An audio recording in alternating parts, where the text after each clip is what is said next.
Здравствуйте, вы смотрите новости Татарстана. С главными событиями вас познакомит Султан Нугайбеков, и вот что будет в выпуске. Больше 300 мероприятий и особое внимание безопасности. Просим всех отнестись с пониманием к тем досмотровым мероприятиям. Как республика отметит День Победы, расскажет Лина Зинатуллина. В Арском районе простились с двумя родственниками, участниками СВО Фирдусом Гариповым и Алмазом Салахиевым. Очень горжусь, что знаю таких людей. Какими запомнят героев, расскажет Вероника Гайнутдинова. Раис республики на полях оценил темпы посевной. Надеемся, все-таки дожди будут.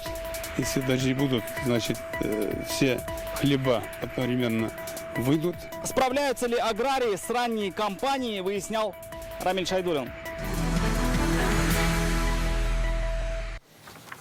Республика готовится к масштабному празднованию Дня Победы. Парад на площади и у Дома ветеранов, цветы к вечному огню и мемориалам, бессмертный полк в новом формате и песни военных лет. Сегодня в Доме правительства представили праздничную программу. Особая забота о наших ветеранах и особое внимание мерам безопасности на массовых гуляниях. Где они развернутся и какую акцию просили повторить сами ветераны, расскажет Лина Зинатуллина. Впервые ветераны парад принимали прямо из окон своих домов еще в пандемию. Как сегодня отметили, трогательная акция особенно полюбилась главным героям праздника. Понравился ветеранам такой формат, как концерт у Дома ветеранов.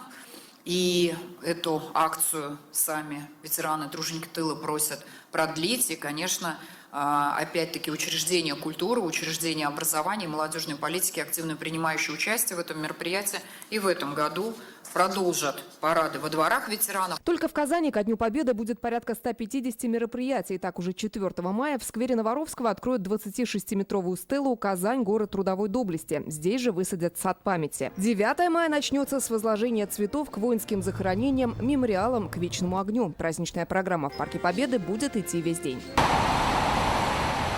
Под стенами Казанского Кремля начали устанавливать главную сцену. Только металлоконструкции весят 130 тонн. На них закрепят мультимедийное оборудование. По площади традиционно пройдут войска Казанского гарнизона, проедет легендарная военная техника и ретро-автомобили. Затем на сцене театральный пролог, а в 6 вечера военные песни исполнит 100-тысячный хор «Поющая Казань». В День Победы площадь Тысячелетия будет ограждена. Торжественный парад стартует в 10 утра, но зрителям рекомендуют прийти пораньше, чтобы успеть пройти досмотр и занять места. Самые удобные входы расположится со стороны улиц Кремлевская, Профсоюзная и Баумана.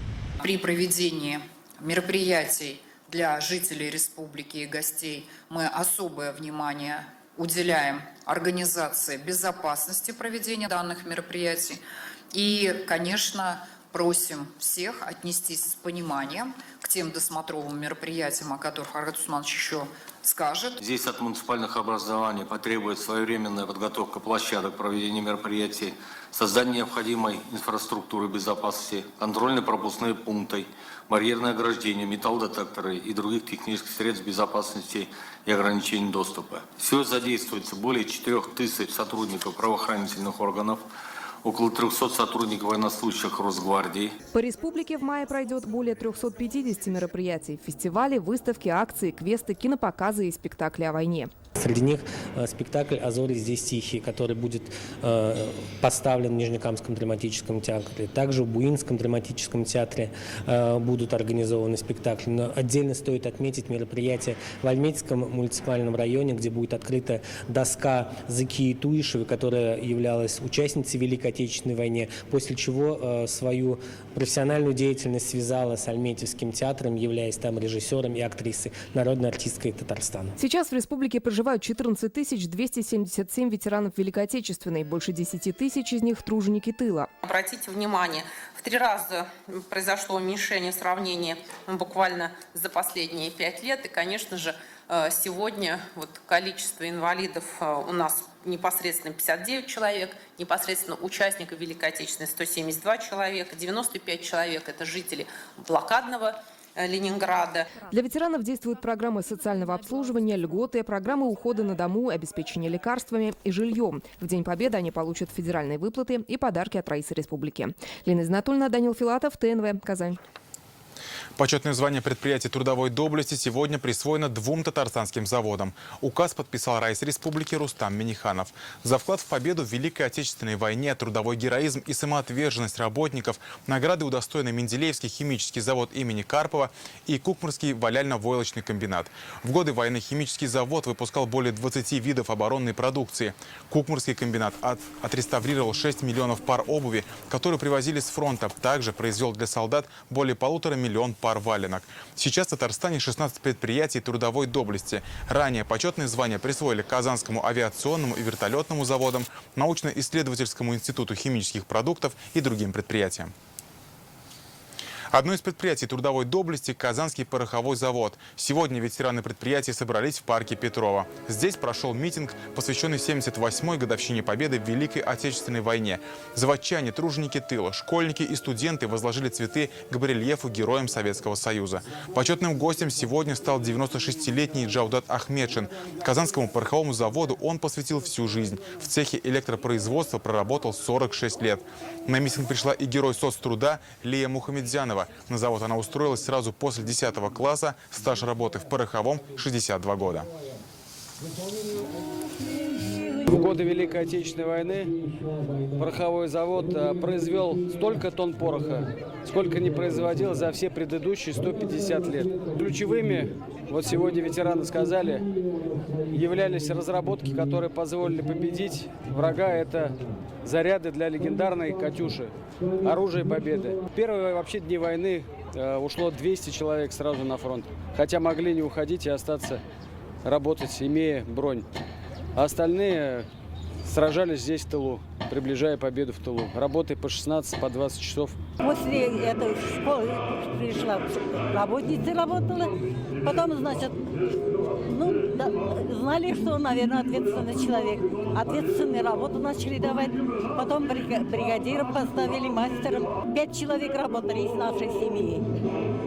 Сестра, я вот еще 3 брата. Пороховой заводка мен армиядан көткәч 50 елны кірдім. На пороховой завод я устроился в 50-х годах, когда вернулся из армии. Проработал там до 70 лет электромонтером, потом старшим монтером и мастером по заводу. С ним у меня связаны только хорошие воспоминания. На митинг, посвященный Дню Победы, заводчане зовут ежегодно. Приятно, что помнят. К другим новостям. Сегодня в Варском районе проводили в последний путь 2 родственников, участников специальной военной операции. Дядя Фирдус Гарипов и племянник Алмаз Салахиев были мобилизованы 26 сентября. В апреле они вернулись в краткосрочный 2-недельный отпуск, затем снова служба. Погибли в Луганской Народной Республике, подорвавшись на мине. Какими запомнят героев в нашем репортаже?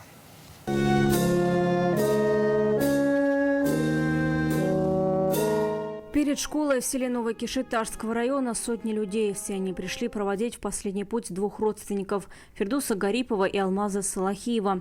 Они погибли в зоне специальной военной операции. Повестку получили в сентябре. Как настоящие мужчины отправились на защиту Родины. Фирдус Гарипов из села Старый Кишит. 3 недели назад ему исполнилось 34 года. Отметил в кругу близких. Как раз тогда вернулся в 2-недельный отпуск. Мы с детства вместе были. Когда папы не стало, он был крепкой опорой для нас с мамой. Когда они обратно уезжали на СВО, такая плохая погода была. Прощаясь дважды, всех нас обнял. Фирдус вырос без отца, поэтому мечтал стать хорошим папой для своих детей. У него остались дочь и сын. Я говорю, я еще вернусь, я еще построю дом. Хотел сам воспитать своих детей, чтобы они достойными были, чтобы они гордились, чтобы он сам настоящий герой. Парень был отзывчивый, хороший. Вместе росли, вместе в садик ходили. С начальной школы вот, до 11 класса вместе были. Алмаз Салахиев из Нового Кишита. Его мобилизовали вместе с дядей Фирдусом. Вместе отправились на СВО. Вместе вернулись в отпуск и погибли в один день. У Алмаза Салахиева остались 2 маленьких детей. Он возвращался на 2 недели в отпуск. Всех родня собрал. Все пришли. За нас не переживайте, мы скоро, наверное, приедем, он сказал. Родные вспоминают, перед отъездом они будто чувствовали, прощались как в последний раз. Как говорят близкие, они были настоящими мужчинами. Он был спокойным, тихим, но очень надежным человеком. Всегда доводил свое дело до конца. Мало говорил, но много делал. Проститься с ребятами пришли и жители соседних деревень. Здесь руководство района. Ребята, вернувшиеся из зоны СВО в отпуск. Быть воином, жить вечно. Местный военком. Я очень горжусь, то, что знаю таких людей. Пусть земля и будет пухом. Ребят похоронили в родных селах с воинскими почестями. Внимание! Заряжай! Выстрел! Заряжай! Выстрел! Глава района Ильшат Нуриев заверил, семьи защитников не оставят без помощи, поддержат всеми силами. Вероника Гайнудинова, Рания Абдрахманова, Алмаз Зиаддинов, ТНВ, Арский район.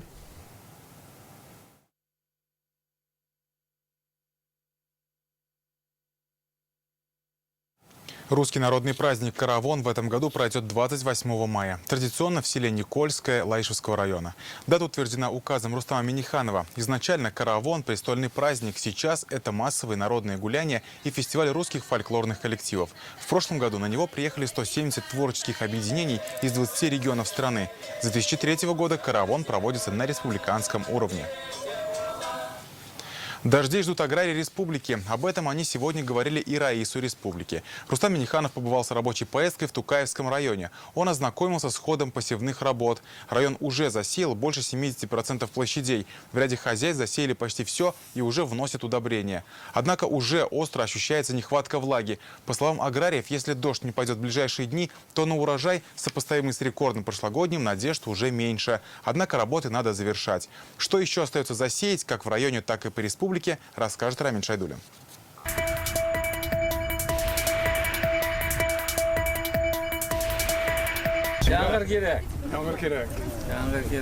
Они лучше других знают цену хлеба и уже больше месяца буквально живут в поле, чтобы урожай этого года был не хуже рекордного прошлогоднего. Прямо в поле Раис республики общается с аграриями. Первый вопрос – ход посевной. Искренне рада вас видеть.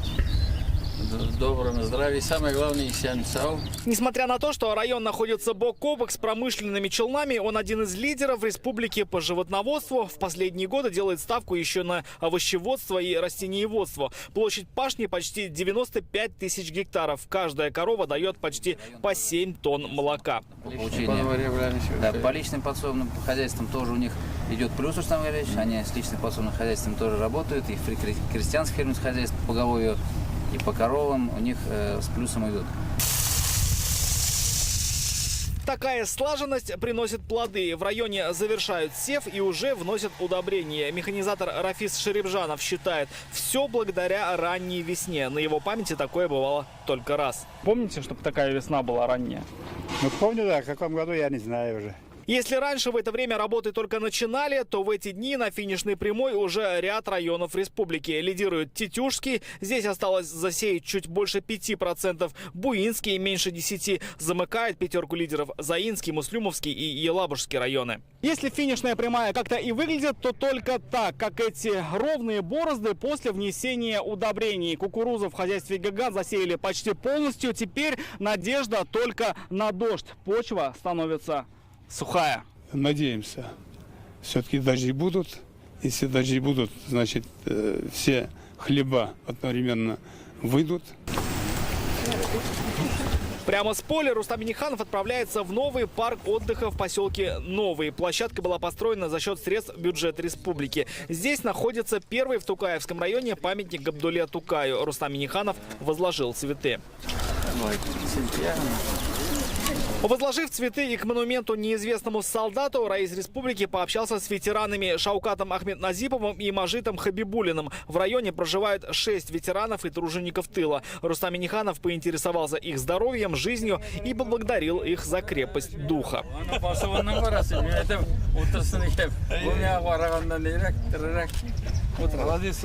Участнику Великой Отечественной Шаукату Ахмедназипову в этом году будет 97. Уроженец деревни Калмаш воевал в Чехословакии и Японии. Хорошо. Каждый год лучше становиться красивее. И руководитель хороший, Камаев. Любим, уважаем. Меня тоже уважают все. Рустам Минниханов поздравил ветеранов с наступающим Днем Победы и пожелал им крепкого здоровья. Отсюда отправился в обновленный Дом культуры, также осмотрел лыжно-биатлонную базу. У юных лыжников теперь появилась возможность заниматься любимым видом спорта не только зимой, но и в теплое время года. Рамиль Шайдун, Алмаз Единов, ТНВ, Тукаевский район.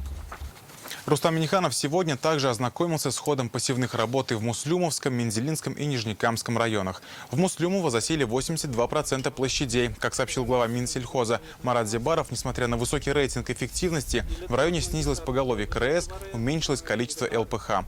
Рустам Минниханов поручил главам поселений работать с населением. Райсу республики также показали молочный комплекс «Август-Агро» на 4000 голов.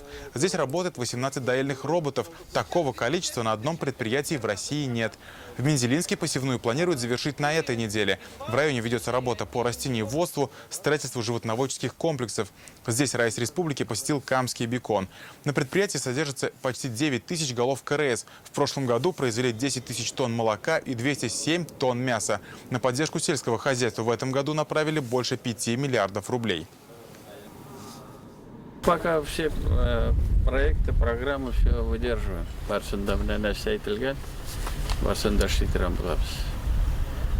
Biraz ağırlıklar var ama biz В Нижнекамском районе посевная тоже на финише. Раис пообщался с механизаторами и главами поселений и поинтересовался условиями труда. В районе сегодня работает 65 фермерских хозяйств. Наблюдается небольшой рост поголовья КРС и положительная динамика по количеству ЛПХ.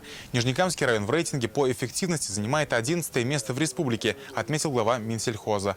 Также на встрече обсудили вопрос закупочных цен на молоко. Рустам Минниханов сообщил, его проинформировали, что сельхозпроизводители обеспокоены низкими ценами. Он отметил, этот вопрос уже готовы обсуждать на федеральном уровне. На 11 месте по рейтингу эффективности. В принципе, такое неплохое развитие идет. И планы у них большие по строительству животноводческих помещений. По поголовью они на уровне, идут с небольшим плюсом. И по продуктивности тоже такой неплохой рост идет. Меньше половины казанцев считают, что электросамокаты нужно запретить. Их не устраивает отсутствие культуры вождения, несоблюдение скоростного режима или опасность для пешеходов. Читайте в интернет-газете «Реальное время». Хотел вылечить колени, получил массаж за 109 тысяч рублей. К нам обратился житель Казани Кузьма Машков. По словам пенсионера, в одном из медцентров ему навязали ненужные услуги, за которые он еще 2 года выплачивал кредит. Мужчине обещали вылечить его больные колени. Вместо этого делали массаж всего тела. Причем при оформлении договора никто не предупреждал, как именно будет проходить сеанс лечения, а он в условия договора не вник. Вот уже несколько лет он пытается вернуть деньги. Выиграл суд, но приставы помочь не могут. Юристы говорят, это не первый случай, налицо признаки мошенничества. В ситуации разбирался Рамиль Шайдулин. Скажите, лучше стало? Нет, все тяжелее и тяжелее. Пенсионер Кузьма Машков передвигается с трудом. Из-за стоячей работы к пенсии у мужчины истончились коленные суставы настолько, что в РКБ ему собирались ставить металлические протезы. Но в июне 2020-го промоутеры вручили пенсионеру листовку с адресом медцентра, где обещали добиться такого же эффекта, но только без операции. Мы, говорит, вас вылечим, это здоровыми людьми сделаем. Здоровыми пенсионерами, говорит, будете у нас бегать. Кузьма Машков доверился представителям центра, тем более цена была заманчива. По акции в 10 раз дешевле. Вместо 1500 за сеанс всего 149 рублей. Однако здесь предупредили, для нужного эффекта нужно прийти несколько раз. У нас денег нет, говорим. Нет, вы, говорит, не жалеете деньги. Здесь, говорит, очень дешево. Говорит, это вам, говорит, дорого не будет. Поверив и в это, пенсионер подписал договор на оказание услуг, в котором была указана сумма 109 тысяч рублей. Это объяснили временем лечения. Почти 2 года. Правда, процедуры закончились уже спустя месяц. 31 час ходил я. 31 час. 31 дней по часу. Там какие-то 2 процедуры проходил каждый день. 15-20 минут. Желаемого эффекта мужчина не получил. С его слов ему сообщили, почти 2 года будете находиться под наблюдением. Приходить на прием раз в 6 месяцев. Кузьма Машков решил расторгнуть договор. Тогда, по его словам, от представителей центра начались угрозы. Она говорит, если, говорит, расторгнется, говорит, договор, ты, говорит, никогда не расплатишься этому, нарушишь договор банковский. Очень дорого станет, говорит, там как миллионы. говорит, будешь платить. Оказалось, договор кредитный. Мужчина обратился в суд. На заседании компания «Элиас» впервые раскрыла перечень услуг, которые в действительности оказала Кузьме Машкову. Общий массаж и расслабляющий массаж спины, рук и головы. Как это могло помочь с коленями, мужчина не понимает. Все это стоило больше 66 тысяч рублей. Остальные 55 тысяч Фемида потребовала вернуть пенсионеру. Но денег так никто и не отдал. Судебные приставы не нашли ответчика по его адресу. Судебный пристав-исполнитель взыскивает долг с должника, который указан в исполнительном документе. У взыскателя есть право снова обратиться к судебному приставу-исполнителю для повторного проведения исполнительских действий через полгода после окончания исполнительного производства. Сейчас уже под другой вывеской на этом месте работает другая компания и оказывает совсем другие услуги. И это, к слову, одна из главных причин, почему мужчина не может вернуть свои деньги. По данным системы Spark мы получили выписку ЕГРЮЛ и выяснили, с этого года центром «Элиас», с которой пенсионер заключал договор, владеет управляющая компания «Эльта». Она располагается по другому адресу, куда мы и отправились. Но не нашли ни вывески «Эльты», ни того, кто бы о ней слышал. К сожалению, данный случай не единичный. Как объясняют юристы, подобная практика распространена именно в отношении пенсионеров. Им навязывают услуги, вынуждая оформлять кредиты. Причем, говорят они, здесь налицо признаки мошенничества. Кроме того, нарушен закон о рекламе. Вот листовка, которая и привела нашего героя в медцентр. Здесь не указано ни название юрлица, ни ИНН. В сложившейся ситуации могу порекомендовать людям инициировать не только гражданский процесс в судебном порядке, но и уголовный. В данном случае наше законодательство позволяет привлекать к субсидиарной ответственности бывшего руководителя данной организации. Учредителем компании в реестре ЕГРЮЛ числилась некая Юлия Кулага, а директором Ангелина Боленко. По-видимому, они руководили медцентром, когда Кузьма Машков подписывал с ним договор. Сменились собственник и управляющие только в этом году. Если индивидуальный предприниматель утратил статус, это не значит, что он не отвечает по своим обязательствам. Он отвечает как физическое лицо. Мы попытались связаться и с бывшим учредителем, и с экс-директором, но выйти на связь нам так и не удалось. Юристы, с которыми мы общались, готовы помочь Кузьме Машкову, вплоть до написания заявления в полицию. Рамиль Шайдун, Алмазетдинов, ТНВ, Казань. В поселке Отары Казани приступили к реконструкции дороги на двух главных улицах. Здесь полностью поменяют асфальт, сделают ливневку и канализацию. По словам специалистов, это защитит дома от весеннего паводка. В марте мы снимали репортаж про ситуацию на Центральной и Центрально-Отарской улицах. После таяния снега практически вся дорога была под водой. Также по национальному проекту «Безопасные и качественные дороги» сделают тротуар, освещение и 8 остановок. Изменения коснутся свыше 4000 казанцев. Живу здесь с 2000 года, и вот это вот безобразие, которое творилось, можно было плавать на лодках, длилось столько лет. Так что надеюсь, что эти ливневки, которые нам сделают, будет очень хорошо и не будет стоять вода. То, что дорогу делают с ливневкой, это очень здорово. Все приветствуется. Водители будут довольны. Очень удобно, ям не будет. Главное, лежачий полицейский поставить, чтобы удобно, чтобы нам было ходить даже для пешеходов. Объект планируется закончить к октябрю месяца, но там тоже от погодных условий зависит, но планируется к октябрю. Сбербанк предлагает клиентам расширить возможности и получать приятные бонусы. Теперь привилегии от перевода зарплаты на Сбер стали доступнее. Получить зарплатные привилегии Сбера стало еще проще. Сегодня они доступны даже тем, кто пока не готов сменить зарплатный банк. Нужно просто подключить персональный зарплатный проект, переводить часть дохода на карту Сбера самостоятельно и пользоваться продуктами и сервисами банка на выгодных условиях. Вы сможете также продолжать получать зарплату через тот банк, который выбрал ваш работодатель, но одновременно пользоваться всеми привилегиями в Сбербанке. Это скидки на потребительский кредит до 2% пунктов, скидки на страхование, на мобильную связь. Также предоставляется повышенная процентная ставка по вкладу «Хорошее начало». Ну и, конечно же, это подписка Сберпрайм за 1 рубль на 3 месяца. Для подключения к персональному зарплатному проекту необходимо в мобильном приложении Сбербанк онлайн в разделе «Сервисы поступления зарплата» выбрать «Пополнять самостоятельно». Затем 2 месяца подряд нужно перечислять рассчитанную сумму или вносить наличные через банкомат на карту или счет банка. Доступ к зарплатным привилегиям откроется на 3-й месяц. Для сохранения выгодных условий следует продолжать пополнение ежемесячно. Сумма автоматически рассчитывается на основе вашего дохода, если вы раньше получали зарплату в Сбере. Функция уже доступна владельцам мобильного приложения «Сбол» с версии 14.10 на Android и с версии 14.11 на iOS. Обновиться можно будет в офисах Сбера. Клиенту, который никогда не получал зарплату в Сбере или с этого момента прошло больше года, необходимо будет подтвердить доход через госуслуги для расчета минимальной суммы перевода. Сегодня из Казани направили очередную партию гуманитарной помощи Лисичанску. В подшефный для Татарстана город выехали 5 фур с 88 тоннами груза. В преддверии Дня Победы в гуманитарную помощь включили 120 подарочных наборов для ветеранов. В каждой коробке продукты длительного хранения. Чай, мед, сгущенка, тушенка, гречка, масло и чак-чак. Жители Лисичанска в этот раз запросили побольше стройматериалов и семян для посева. Груз также будет доставлен и мобилизованным. Для них приготовлены приборы ночного видения, тепловизоры, квадрокоптеры, прицелы и кронштейны.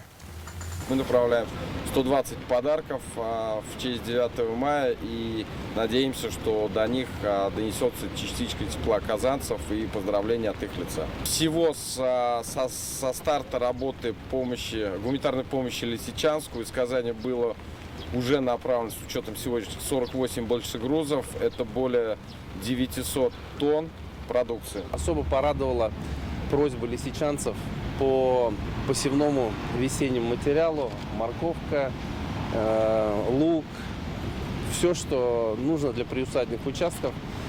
Мы впервые такой груз формируем. Пока это все, о чем мы успели вам рассказать. С погодой вас познакомит моя коллега Гульназ Гизатуллина. Передаю слово ей, а я с вами прощаюсь. Всего доброго.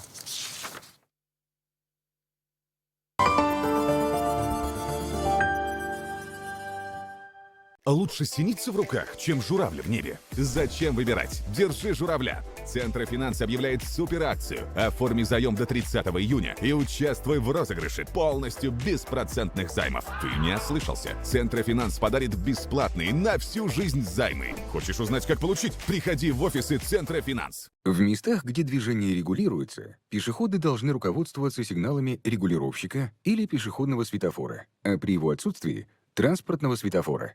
Пешеходы должны переходить дорогу по пешеходным переходам, в том числе по подземным и надземным, а при их отсутствии – на перекрестках по линии тротуаров или обочин. На нерегулируемых пешеходных переходах пешеходы могут выходить на проезжую часть или трамвайные пути после того, как оценят расстояние до приближающихся транспортных средств, их скорость и убедятся, что переход будет для них безопасен. При переходе проезжей части дороги вне пешеходного перехода пешеходы, кроме того, не должны создавать помех для движения транспортных средств и выходить из-за стоящего транспортного средства или иного препятствия, ограничивающего обзорность, не убедившись в отсутствии приближающихся транспортных средств. Велосипедистам и водителям мопедов запрещается пересекать дорогу по пешеходным переходам, так что необходимо спешиваться. В магазине «Улыбка радуги» 3 и 4 мая скидка 40% на средства для стирки. Приходите в магазин «Улыбка радуги» за приятными покупками. Добро пожаловать на борт премиальных внедорожников Exit VX. Только в мае в Exit-центре РРТ с выгодой до 1 миллиона рублей. Пройдите тест-драйв в Exit-центре РРТ на Чуйкова 54Б. Подробности по телефону 207 2080.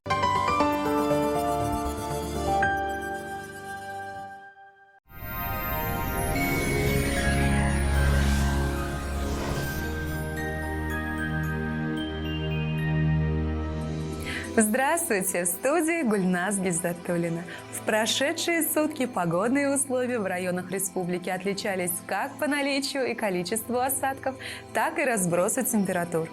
По данным сервиса Яндекс.Погода, для жителей Бугульмы, Бавлов и Азнакаева сохраняется вполне комфортная и очень теплая погода. Ночью до 13 тепла, днем 25 градусов. В набережных Челнах, Нижнекамске и Елабуге станет прохладнее, ночью около 11 тепла, днем же 19 градусов выше 0. Осадки не прогнозируются. В Агрызе, Менделеевске, Актаныше небо затянет облаками, но осадки не ожидаются. Ночью 11 тепла, днем 25 градусов.